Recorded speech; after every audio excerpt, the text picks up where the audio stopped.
شداد ابن اوس سے روایت ہے کہ اگر کوئی شخص آرے سے چیرا جائے یا دیگ میں بند کر کے پکایا جائے، جاں کنی میں اس سے بھی زیادہ تکلیف ہوتی ہے۔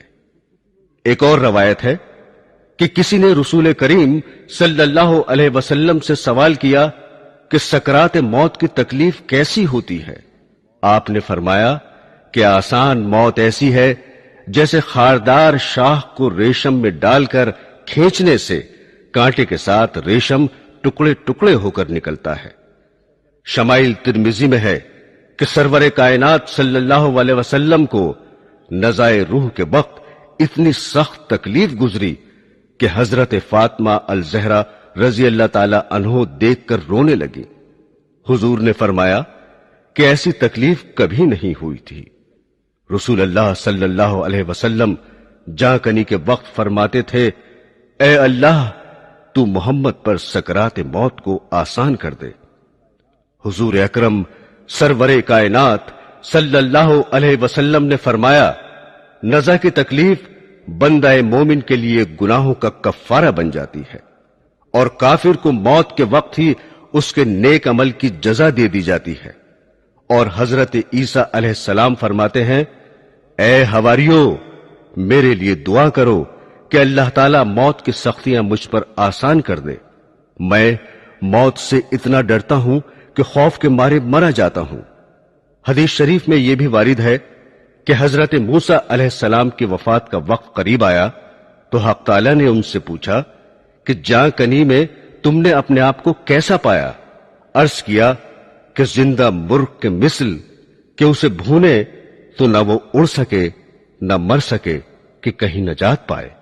مولا کائنات حضرت علی رضی اللہ تعالی عنہ فرماتے ہیں کہ اے مسلمانوں، کافروں سے جہاد کرو تاکہ قتل ہو، کیونکہ تلوار کی 1000 ضربیں مجھ پر زیادہ آسان ہے بنسبت اس کے کہ بستر پر پڑے پڑے جاں کنی ہو۔ ایک صحابی سے روایت ہے کہ حضور نبی کریم صلی اللہ علیہ وسلم نے فرمایا کہ موت کی تکلیف اس قدر سخت و سنگین ہوتی ہے کہ اگر اس کا ایک قطرہ بھی زمین و آسمان پر ڈال دیا جائے تو سب زمین والے مر جائیں گے۔ حضرات گرامی، حضرت عبداللہ ابن مسعود رضی اللہ تعالی عنہ سے روایت ہے کہ جب حق تعالی کسی مومن کی روح قبض کرانا چاہتا ہے تو ملک الموت کے پاس حکم بھیجتا ہے کہ اس بندے کو میرا سلام پہنچانا۔ جب ملک الموت آتے ہیں تو اس سے کہتے ہیں کہ تیرا رب تجھے سلام کہتا ہے۔ حضرت انس بن مالک رضی اللہ تعالی عنہ فرماتے ہیں کہ اے خدا کے دوست، تم پر سلام ہو، اس گھر سے نکلو جسے تم نے خواہشات نفسانی کو قربان کر کے ویران کر دیا ہے، اور اس گھر میں چلو جسے تم نے اپنی عبادت سے آباد کیا ہے۔ حضرت ابن جریر رضی اللہ تعالی عنہ سے روایت ہے کہ رسول خدا صلی اللہ علیہ وسلم نے حضرت عائشہ صدیقہ رضی اللہ تعالی عنہا سے ارشاد فرمایا کہ جب مومن مرتے وقت فرشتوں کو دیکھتا ہے تو فرشتے اس سے کہتے ہیں کہ ہم تجھے دنیا میں واپس کر دیں اور روح قبض نہ کر دیں۔ وہ کہتا ہے، کیا مجھے غم و آلام اور رنج و تفکرات کی جگہ لے جانا چاہتے ہو؟ اب تو میں نہیں جاتا، مجھے میرے پروردگار کے پاس لے چلو۔ حضرت انس رضی اللہ تعالی عنہ سے روایت ہے کہ رسول اللہ صلی اللہ علیہ وسلم نے فرمایا کہ انسان کے 2 دروازے ہیں، ایک دروازے سے اس کا عمل چڑھتا ہے اور دوسرے دروازے سے اس کا رزق اترتا ہے۔ جب مومن مر جاتا ہے تو دروازے اس کی موت پر روتے ہیں۔ حضرت ابن عمر رضی اللہ تعالی عنہ فرماتے ہیں کہ حضور اقدس صلی اللہ علیہ وسلم نے ارشاد فرمایا کہ جب بھی مومن مر جاتا ہے تو قبرستان اپنے آپ کو سجا لیتا ہے، اور قبرستان کا ہر حصہ یہ تمنا کرتا ہے کہ یہ بندہ میرے اندر دفن ہو۔ ایک دوسری روایت ہے کہ مومن کی موت پر زمین 40 دن تک روتی ہے۔ حضرت عطاء الخراسانی رحمت اللہ علیہ فرماتے ہیں کہ جو بندہ زمین کے کسی حصے میں سجدہ کرتا ہے وہ حصہ قیامت کے روز تک اس کے مرنے کے دن سے روئے گا۔ مروی ہے کہ ایک انصاری کی روح قبض کرنے کے لیے ملک الموت آئے اور ان کے سرہانے بیٹھ گئے تو حضور اکرم صلی اللہ علیہ وسلم نے دیکھ کر فرمایا کہ میرے صحابی کے ساتھ نرمی کرو کیونکہ وہ مومن ہے۔ حضرت ملک الموت نے فرمایا آپ اطمینان فرمائیں اور یقین کریں کہ میں مومن کے ساتھ نرم ہوں۔ حضرت عبداللہ ابن عباس رضی اللہ تعالی عنہ نے فرمایا کہ مومن کی مثال اس کے دم کے وقت ایسی ہے جیسے کوئی قید خانے سے رہا کر دیا جائے اور پھر آزادی کے ساتھ ہر جگہ کی سیر کرتا پھرے، اور یہ حال اس شخص کا ہوتا ہے جو دنیا میں رہتے ہوئے بھی دنیا سے بے رغبت اور کنارہ کش رہ کر خدا کی یاد اور اس سے ملاقات کی تیاری میں لگا رہتا ہے۔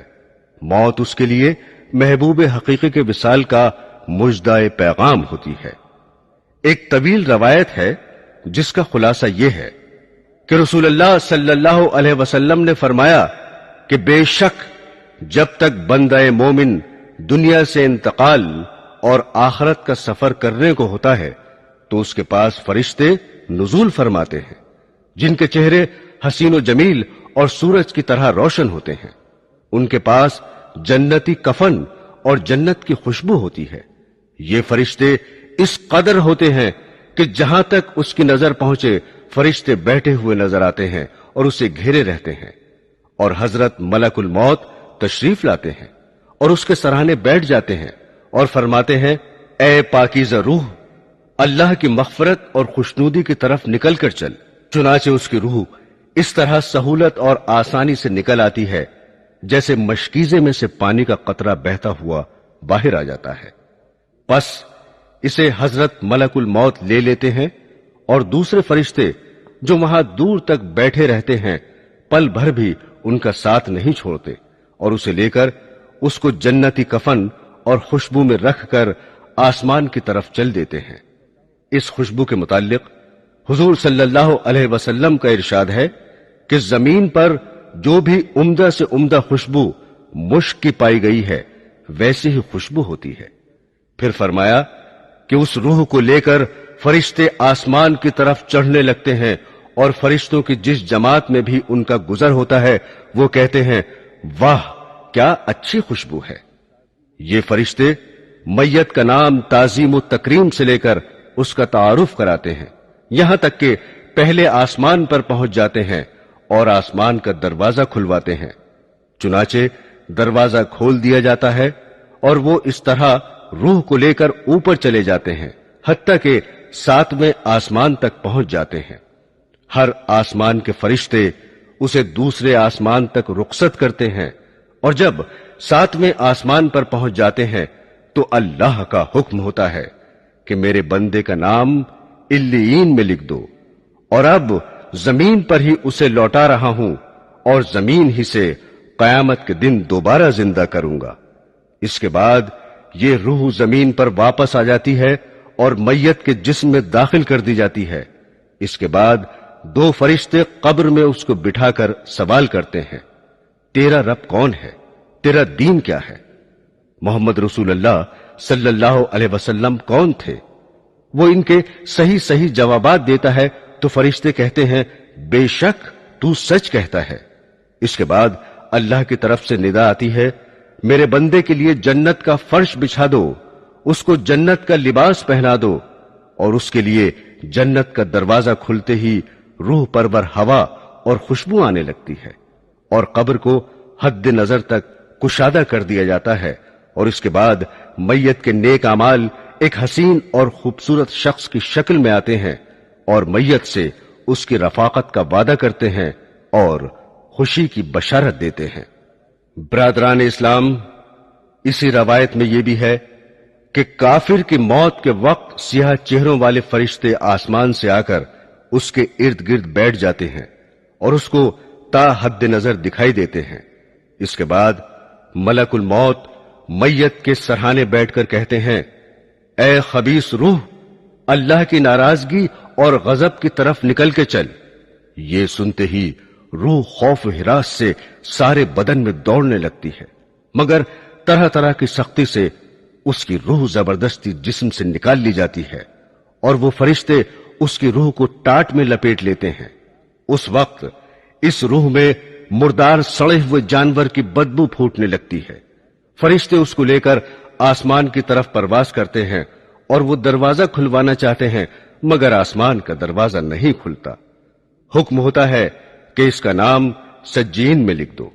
اس کے بعد یہ روح زمین پر پھینک دی جاتی ہے اور جسم میں داخل کر کے فرشتے سوال کرتے ہیں تیرا رب کون ہے؟ وہ جواب دیتا ہے مجھے معلوم نہیں۔ پھر پوچھتے ہیں تیرا دین کیا ہے؟ وہ لا علمی ظاہر کرتا ہے۔ پھر حضور محمد صلی اللہ علیہ وسلم کے متعلق سوال کرتے ہیں، وہ یہی جواب دیتا ہے کہ مجھے معلوم نہیں۔ اس وقت خدا کی طرف سے ندا آتی ہے میرے بندے نے جو کچھ کہا بالکل جھوٹ کہا، اس کے نیچے آگ کا بستر بچھا دو اور دوزخ کا ایک دروازہ کھول دو۔ دروازہ کھلتے ہی دوزخ کی گرمی اور آگ کے شعلے لپکنے شروع ہو جاتے ہیں۔ پھر اس کو قبر اس زور سے دبوچتی ہے کہ ادھر کی پسلیاں ادھر اور ادھر کی پسلیاں ادھر ہو جاتی ہیں۔ پھر اس کے اعمال بد ایک ایسی بد شکل صورت میں آتے ہیں کہ اس کے جسم سے بدبو آتی ہے اور اس کو عذاب اور مصیبت کی خبر سناتے ہیں۔ سامعین گرامی، روح قبض ہونے سے پہلے میت کے سامنے اس کے اچھے اور برے اعمال پیش کیے جاتے ہیں۔ نیک عمل کو دیکھ کر اس کو خوشی اور مسرت ہوتی ہے اور برے اعمال کو دیکھ کر سخت رنج و الم میں مبتلا ہو جاتا ہے۔ اور حدیث شریف میں وارد ہے کہ انسان کی موت کے وقت شیطان سرہانے آ کر بیٹھ جاتا ہے اور مرنے والے سے کہتا ہے اگر تو اس سختی اور اذیت سے نجات چاہتا ہے تو ایک مرتبہ زبان سے کہہ دے کہ معاذ اللہ خدا ایک نہیں دو ہیں۔ وقت مرگ مرنے والے کا کلیجہ جلتا ہے اور اس کو پیاس کی شدت ہوتی ہے۔ شیطان کہتا ہے اگر تجھے پانی پینا ہے تو زبان سے اقرار کر لے کہ اس دنیا کا پیدا کرنے والا کوئی نہیں ہے۔ پس اگر مرنے والا صاحب ایمان اور سعادت مند ہوتا ہے تو شیطان کو دھتکار دیتا ہے۔ اس کے بعد شیطان پیروں کی طرف آ کے کھڑا ہوتا ہے اور پانی سے بھرا ہوا پیالہ نچا نچا کر کہتا ہے کہ میری بات مان لے، میں تجھے پانی پلاؤں گا، بس اتنی سی بات کہہ لے کہ میں رسول اللہ کو نہیں مانتا۔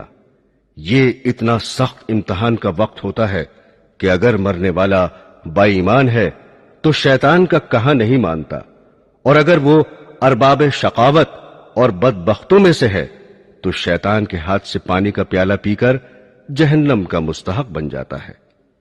روایت ہے کہ جس وقت ابو زکریا زاہد کی موت کا وقت قریب آیا اور جانکنی کا عالم ہوا تو حضرت عائشہ صدیقہ رضی اللہ تعالی عنہ ان کے پاس گئیں اور ان کو کلمہ شہادت کی تلقین فرمائی تو انہوں نے کلمہ سن کر منہ پھیر لیا۔ اسی طرح دوسری بار بھی کلمہ سن کر منہ پھیر لیا اور تیسری بار سن کر صاف انکار کیا کہ میں نہیں کہوں گا۔ ام المومنین حضرت عائشہ صدیقہ رضی اللہ تعالی عنہ کو اتنا صدمہ ہوا کہ آپ بے ہوش ہو گئی۔ کچھ دیر بعد آپ کو ہوش آیا تو ابو زکریا زاہد کو بھی افاقہ ہوا اور ان کے حواس کچھ بجا ہوئے۔ پوچھا تم لوگوں نے مجھ سے کیا کہا تھا؟ حضرت صدیقہ نے فرمایا کہ میں نے تمہیں 3 مرتبہ کلمہ شہادت کی تلقین کی، 2 دفعہ تو تم نے سن کر منہ پھیر لیا اور تیسری بار انکار کیا۔ حضرت ابو زکریا زاہد نے جواب دیا کہ شیطان میرے پاس پانی کا بھرا ہوا پیالہ لے کر آیا تھا اور میری داہنی طرف کھڑا ہو کر بولا پانی پیو گے؟ میں نے کہا ہاں۔ شیطان نے کہا اچھا یوں کہے کہ عیسیٰ علیہ السلام خدا کے بیٹے تھے، ادھر بھی اس نے یہی بات کہی۔ میں نے پھر اس کی طرف منہ پھیر لیا۔ تیسری بار شیطان نے کہا اچھا لا الہ کہہ لے۔ میں نے اس کو ڈانٹ کر جواب دیا میں نہیں کہوں گا۔ یہ سن کر شیطان نے پانی کا پیالہ زمین پر پھینک دیا اور فرار ہو گیا۔ سامعین حضرات، اب ذرا قبر کے حالات پر غور فرمائیے۔ حضور پر نور رحمت للعالمین صلی اللہ علیہ وسلم کا ارشاد گرامی ہے کہ جب میت کو قبر میں رکھ دیا جاتا ہے تو قبر اس سے کہتی ہے کہ اے بدبخت، خراب حال انسان، تو مغالطے اور دھوکے میں رہا، مجھ پر شان سے اکڑ کر اور تن کر چلتا تھا۔ تجھ کو یہ معلوم نہیں تھا کہ میں امتحان اور آزمائش کا گھر ہوں، میں تنہائی اور ہیبت اور ظلمت کا مقام ہوں جہاں صرف کیڑوں کی بہتات ہے، تو نے میری پرواہ نہ کی۔ پس اگر مرنے والا نیک ہوتا ہے تو اس کی طرف سے کوئی جواب دینے والا کہتا ہے کہ اے قبر تو دیکھتی نہیں کہ یہ اچھی باتوں کا حکم کرتا تھا اور لوگوں کو بری باتوں سے روکتا تھا. پھر قبر یہ سن کر کہتی ہے اچھا یہ اگر ایسا تھا تو اس کے لیے